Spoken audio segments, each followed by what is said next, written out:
প্রথম প্রশ্ন, ভারতের স্বাধীনতার পরে প্রথম ভারতীয় প্রধানমন্ত্রী কে ছিলেন?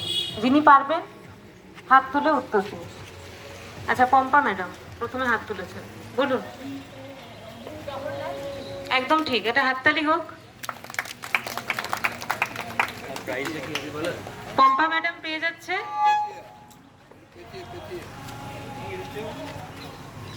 পম্পা ম্যাডাম পাচ্ছে একটি গাছের চারা। যেহেতু আমাদের হসলার থেকে শুরু হয়েছে নতুন উদ্যোগ, প্রতি সপ্তাহে বৃক্ষরোপণ চলছে, সেটাকে বজায় রাখার জন্য আপনিও যাতে আপনার বাড়িতে লাগাতে পারেন এরকম গাছ, সেই জন্য আপনাকে একটি গাছের চারা দেওয়া হবে। চলে যাব পরের প্রশ্নে। কোন বছর ভারতের জাতীয় কংগ্রেসের প্রথম অধিবেশন হয়েছিল? কোন বছর ভারতের জাতীয় কংগ্রেসের প্রথম অধিবেশন হয়েছিল? যিনি পারবেন হাত তুলুন।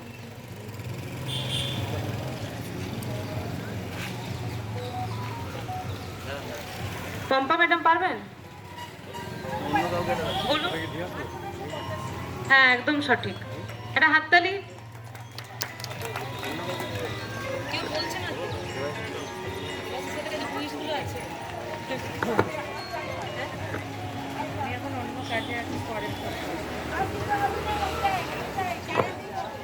আচ্ছা, এরপর চলে যাচ্ছি পরবর্তী প্রশ্নে।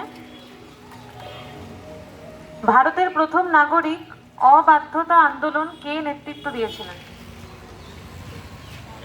ভারতের প্রথম নাগরিক অবাধ্যতা আন্দোলনকে কে নেতৃত্ব দিয়েছিলেন? অবাধ্যতা।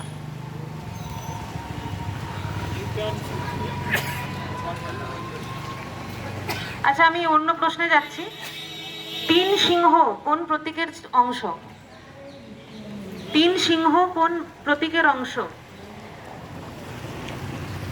হাত তুলুন, যিনি পারবেন হাত তুলুন। বলুন। একদম একদম সঠিক উত্তর, একটা জোরে হাততালি হোক দীপান্বিতা ম্যাডামের জন্য। আমরা আমাদের যে গ্রিন ম্যান উদয় স্যারকে, বৃক্ষরোপণের আমাদের পথপ্রদর্শক, ওনাকে অনুরোধ করব দীপান্বিতা ম্যাম আর পম্পা ম্যাডাম একটু তাড়াতাড়ি চলে আসুন। আপনাদের হাতে দুটি চারা আমরা তুলে দেবো। এই চারাগুলোর জীবন আজকের থেকেই শুরু হবে আপনাদের হাত দিয়েই, বৃক্ষরোপণ যখন হবে। ঠিক আছে, একটা জোরে হাততালি ওনাদের জন্য আর আমাদের গ্রিন ম্যান উদয় স্যারের জন্য। উদয় স্যার আসুন এখানে, আমরা প্যানেল ডিসকাশনটা কন্টিনিউ করবো।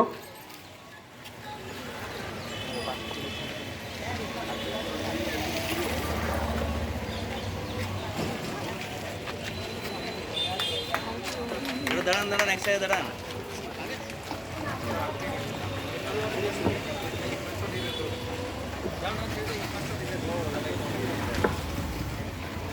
বসুন।